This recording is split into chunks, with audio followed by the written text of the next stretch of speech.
अस्सलामुअलैकुम, welcome back to my YouTube channel.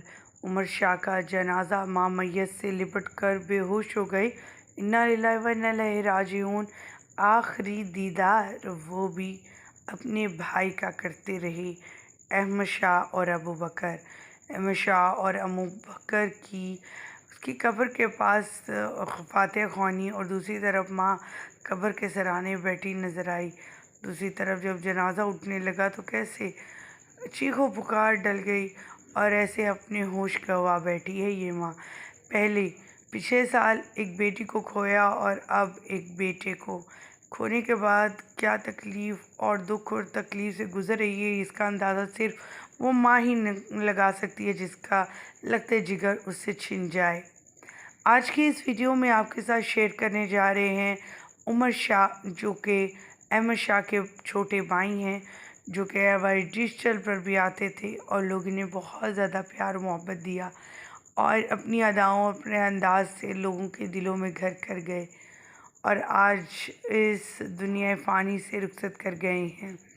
आज की इस वीडियो में अपडेट शेयर करेंगे, लेकिन उससे पहले कि हम वीडियो का आगाज़ करें तमाम तफसीलात आपके सामने शेयर करें। आप सभी से छोटी सी रिक्वेस्ट, जो लोग हमारे चैनल पर न्यू हैं, जिन्होंने अब तक चैनल को सब्सक्राइब नहीं किया, चैनल को सब्सक्राइब कर लें, साथ में लगे बेल आइकन को प्रेस कर लें ताकि शोबे से आने वाली नई अपडेट का नोटिफिकेशन आपको सबसे पहले और बर वक्त मिल सके। पाकिस्तान शोबिज़ इंडस्ट्री की जान, शान और नन्हा सा ये स्टार जिसने अपने करियर का आगाज़ किया, इसके बड़े भाई की अगर बात की जाए अहमद शाह की, तो पीछे से शोहरत पाने वाले इस सेलिब्रिटी ने ना सिर्फ मुल्क पाकिस्तान में बल्कि बैरून मुल्क के लोगों को भी पागल बनाया और हर कोई इनकी ये मीम्स बनाता हुआ दिखाई दिया और ये इस कदर मकबूल हो गए कि हर कोई इनकी तारीफ़ें करने लगा, उनके हर कोई दीवाना हो गया।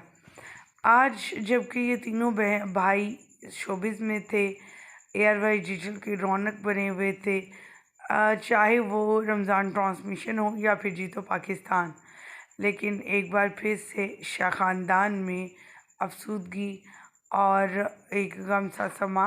पिछले साल बहन चल बसी अहमद शाह की आयशा और इस साल इनका छोटा भाई उमर शाह चल बसे। हमारी दुआ है कि अल्लाह ताला इस फैमिली को अपनी हिफ्ज़ ईमान में रखे और आने वाली ज़िंदगी इनके बेहतरीन हों, मुश्किलात से बाहर निकाले, इन सदमे से इन्हें बाहर निकाले और माँ को भी आमीन। मुझे दीजिएगा यहीं पर इजाज़त। आप भी ज़रूर आमीन और दुआ गो होइएगा इस फैमिली के लिए।